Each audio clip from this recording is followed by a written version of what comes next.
परिचय। पिताजी, क्या आपने देखा कि ये लिफ्ट सभी तलों पर नहीं रुक रही है? मैंने देखा प्रेरणा, ये दूसरे, चौथे, छठवें, 8वें और 10वें तलों पर रुक रही है। संख्याएं 2, 4, 6, 8 और 10 2 की गुणज है। सही है ना पिताजी? बिल्कुल सही है प्रेरणा। क्या तुम जानती हो कि 2, 2, 4, 6, 8 और 10 संख्याओं का गुणनखंड भी है? नहीं पिताजी, हमने स्कूल में अभी गुणनखंड सीखना शुरू ही किया है। बच्चों, इस पाठ में आप गुणज और गुणनखंड के बारे में जानेंगे। आओ सीखें। गुणजों का परिकलन करना, उभयनिष्ठ गुणजों को पहचानना, शब्द की समस्याओं पर गुणजों की अवधारणाएं लगाना, गुणनखंडों का परिकलन करना, उभयनिष्ठ गुणनखंडों को पहचानना, गुणनखंड आरेख बनाना, शब्द की समस्याओं पर गुणनखंडों की अवधारणाएं लगाना, गुणजों को जानना। मिस रीता प्रेरणा की गणित की अध्यापिका हैं। वो गुणजों की अवधारणा को पढ़ाने के लिए अपने छात्रों के साथ एक खेल खेल रही हैं। वो 3 के गुणजों के साथ शुरू करती हैं। लगभग 10 छात्र मिस रीता के आसपास खड़े हो जाते हैं। हर छात्र के पास 30 कंचे हैं। मिस रीता एक छात्र की ओर इशारा करती हैं। वो अपने मन में याद करता है कि 3 गुणा 1 3 होता है। वो उनके सामने बड़े रुमाल पर 3 कंचे रख देता है। मिस रीता एक दूसरे छात्र की ओर इशारा करती हैं। वो मन में पढ़ती है कि 3 गुणा 2 6 होता है। वो उनके सामने पड़े रुमाल पर 6 कंचे रख देती है। ये प्रक्रिया तब तक जारी रहती है जब तक कि 10वां छात्र उनके सामने पड़े रुमाल पर 30 कंचे नहीं रख देता। संख्याएं 3, 6, 9, 12, 15, 18, 21, 24, 27 और 30 अन्य संख्या के साथ 3 के गुणन हैं। इस प्रकार वे सभी 3 के गुणज हैं। गुणजों की मूल बातें। एक संख्या के गुणज वे संख्याएं होती हैं जो वास्तविक संख्या के साथ किसी अन्य संख्या का गुणन होती हैं। गुणजों को बेहतर ढंग से समझने के लिए आइए निम्न पर गौर करते हैं। गुणजों के तथ्य, उभयनिष्ठ गुणज एवं गुणजों के अनुप्रयोग। गुणजों के तथ्य। अब हम गुणजों के कुछ दिलचस्प तथ्यों को जानेंगे। वेद प्रेरणा का छोटा भाई है। वो 4 कंचों का एक बक्सा खरीदता है। वो कंचों की कुल संख्या को इस प्रकार बतलाता है: 4 गुणे 1 बराबर 4। प्रेरणा बिस्किट का एक पैकेट खरीदती है जिसमें 5 बिस्किट हैं। वो बिस्किटों की कुल संख्या को इस प्रकार बतलाती है: 5 गुणा 1 बराबर 5। रश्मि प्रेरणा की बड़ी बहन है। वो 1 किलो आम घर लाती है जिसमें 6 आम होते हैं। वो आमों की कुल संख्या को इस प्रकार बतलाती है: 6 गुणा 1 बराबर 6। इन आंकड़ों से यह तो स्पष्ट हो जाता है कि हर संख्या खुद उस संख्या की गुणज होती है। वेद 4 कंचों का एक और बक्सा खरीदता है। वो कंचों की कुल संख्या को इस प्रकार बतलाता है: 4 गुणे 2 बराबर 8। प्रेरणा 5 बिस्किटों वाले 2 पैकेट और खरीदती है। वो बिस्किटों की कुल संख्या को इस प्रकार बतलाती है: 5 गुणे 3 बराबर 15। रश्मि 3 किलो आम और खरीदती है जिसमें हर 1 किलो में 6 आम हैं। वो आमों की कुल संख्या को इस प्रकार बतलाती है: 6 गुणे 4 बराबर 24। इन आंकड़ों से यह स्पष्ट हो जाता है कि हर संख्या खुद की सबसे छोटी गुणज होती है। वेद 4 कंचों का एक और बक्सा खरीदता है। कुल कंचों की संख्या है 4 गुणे 3 बराबर 12। प्रेरणा 5 बिस्कुटों वाले 2 पैकेट और खरीदती है।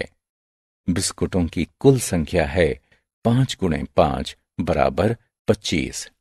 रश्मि 3 किलो आम और खरीदती है, जिसमें हर किलो में 6 आम हैं।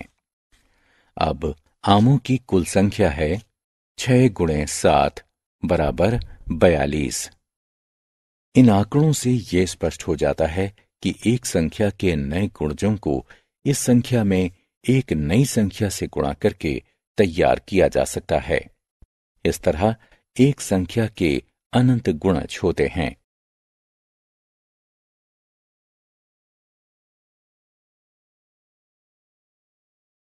उभयनिष्ठ गुणज।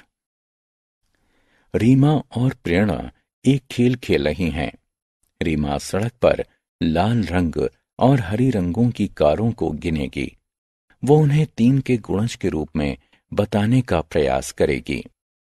प्रेरणा सड़क पर लाल रंग और हरी रंग की बसों को गिनेगी। वो उन्हें 6 के गुणज के रूप में बताने का प्रयास करेगी। रीमा 12 लाल रंग की कारें और 18 हरी रंग की कारें देखती है। वो उन्हें इस प्रकार दर्शाती है: 3 गुणे 4 बराबर 12, 3 गुणे 6 बराबर 18। प्रेरणा 18 लाल रंग की बसें और 24 हरे रंग की बसें देखती है। वो उन्हें इस प्रकार दर्शाती है: 6 गुणा 3 बराबर 18, 6 गुणा 4 बराबर 24। 18 3 और 6 दोनों का गुणज है। इस तरह के गुणजों को उभयनिष्ठ गुणजों के रूप में जाना जाता है। प्रेरणा और उसकी मां एक गुलाब के बगीचे में है। प्रेरणा देखती है कि एक क्षेत्र में लाल रंग के गुलाब के पौधे प्रत्येक पंक्ति में 12 पौधों वाली 2 पंक्तियों के क्रम में लगाए गए हैं। एक दूसरे क्षेत्र में पीले रंग के गुलाब के पौधे प्रत्येक पंक्ति में 8 पौधों वाली 3 पंक्तियों के क्रम में लगाए गए हैं। और एक और दूसरे क्षेत्र में गुलाबी रंग के गुलाब के पौधे प्रत्येक पंक्ति में 6 पौधों वाली 4 पंक्तियों के क्रम में लगाए गए हैं। 24, 2, 3, 4, 6, 8 और 12 का एक गुणज है। गुणजों के अनुप्रयोग। आइए अब हम कुछ शब्द की समस्याओं पर गुणजों की अवधारणा लगाते हैं। वेद, प्रेरणा और रश्मि अपने घर की ओर पट्टियों पर दौड़ रहे हैं। चौथी पट्टी से शुरू करते हुए वेद एक बार में 2 कदम चलता है। प्रेरणा एक बार में 4 कदम चलती है और रश्मि एक बार में 6 कदम चलती है। 24वें कदम पर अपने घर पहुंच जाने से पहले किस अगले कदम पर वे तीनों एक साथ होंगे? वेद के कदम चौथे, छठे, 8वें, 10वें, 12वें, 14वें, 16वें, 18वें, 20वें, 22वें और 24वें हैं। 4, 6, 8, 10, 12, 14, 16, 18, 20, 22 और 24 2 के गुणज हैं।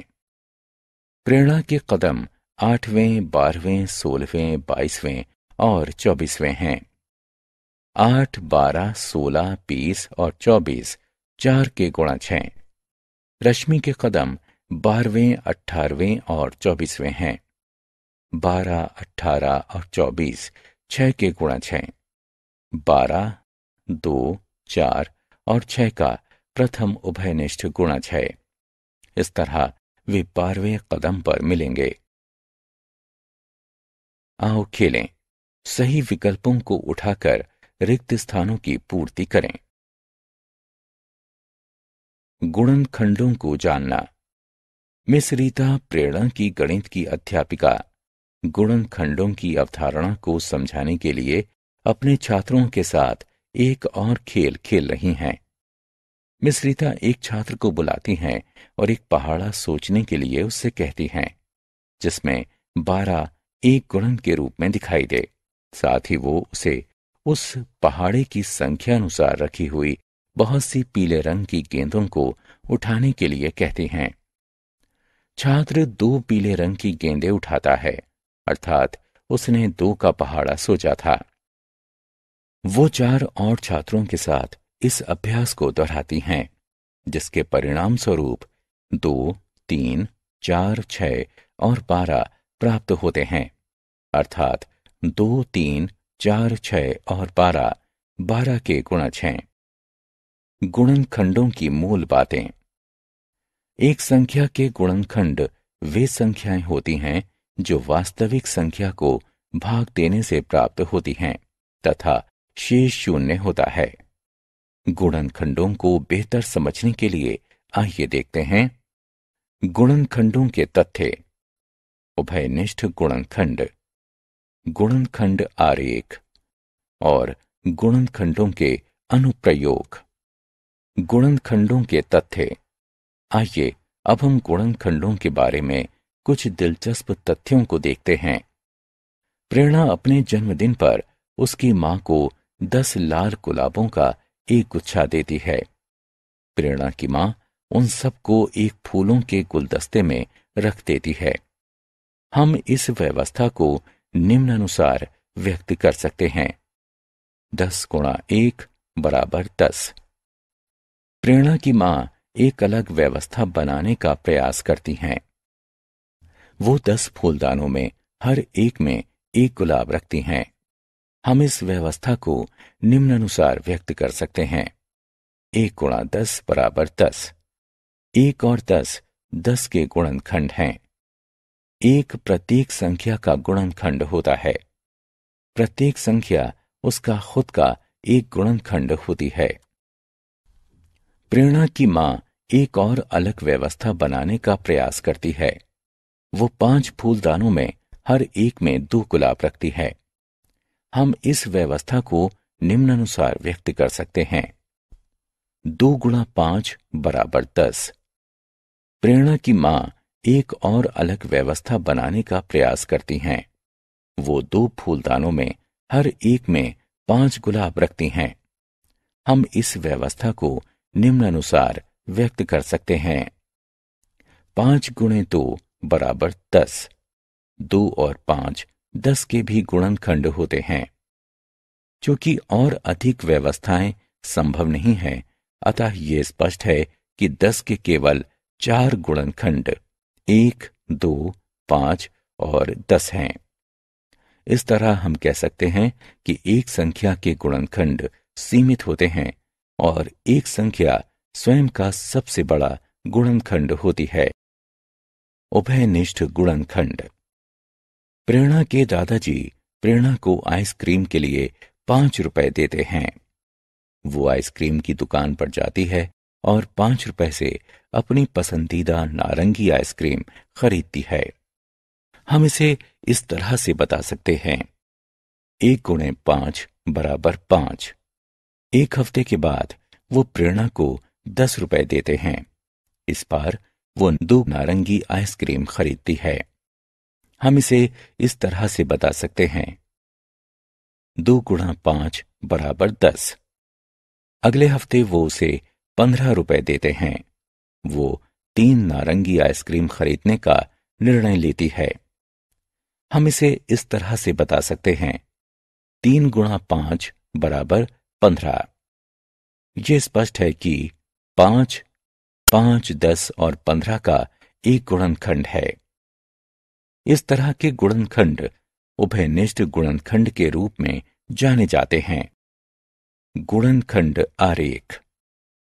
आइए अब हम गुणनखंड आरेख की सहायता से 18 के गुणनखंड बताते हैं। 18 को 9 और 2 के गुणनखंडों के रूप में व्यक्त किया जा सकता है।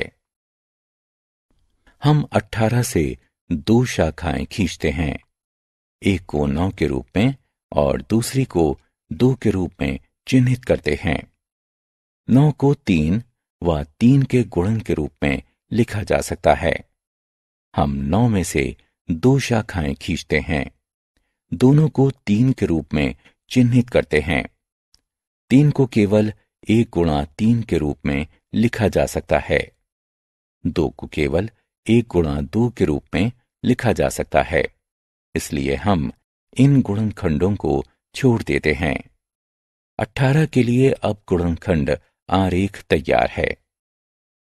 हम 18 को 3, 3 और 2 के गुणन के रूप में लिख सकते हैं। 18 को 6 और 3 के गुणन के रूप में भी व्यक्त किया जा सकता है। हम 18 से 2 शाखाएं खींचते हैं, एक को 6 के रूप में और दूसरी को 3 के रूप में चिन्हित करते हैं। 6 को 2 और 3 के गुणन के रूप में लिखा जा सकता है। हम 6 से 2 शाखाएं बनाते हैं, एक को 2 के रूप में और दूसरी को 3 के रूप में चिन्हित करते हैं। गुणनखंड आरेख तैयार है।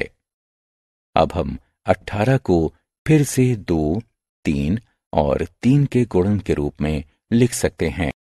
गुणनखंडों के अनुप्रयोग। आइए अब हम कुछ शब्दों की समस्याओं के लिए अवधारणा लगाते हैं।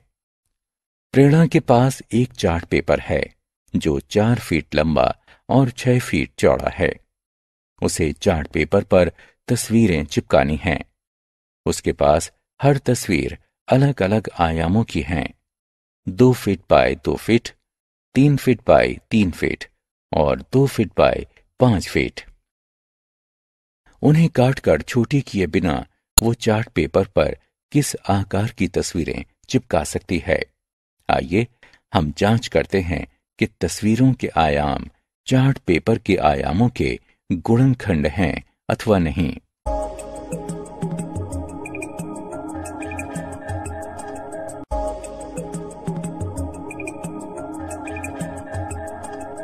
पहली तस्वीर के आयाम चार्ट पेपर के आयामों का एक गुणनखंड है।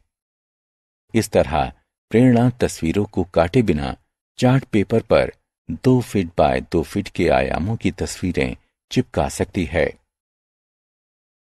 आओ खेलें। क्लिक करें और कॉलम क की वस्तुओं का कॉलम ख की वस्तुओं से मिलान करें।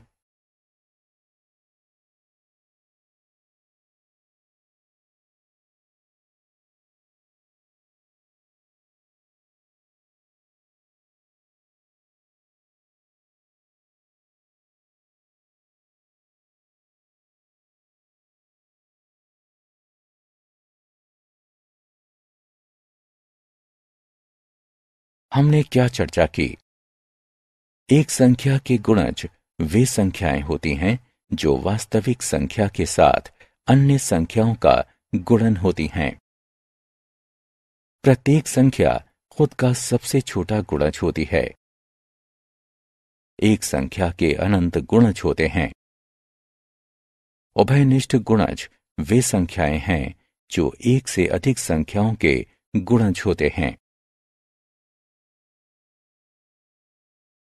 एक संख्या के गुणनखंड वे संख्याएं होती हैं जो वास्तविक संख्या को भाग देने से प्राप्त होती हैं तथा शेष 0 होता है।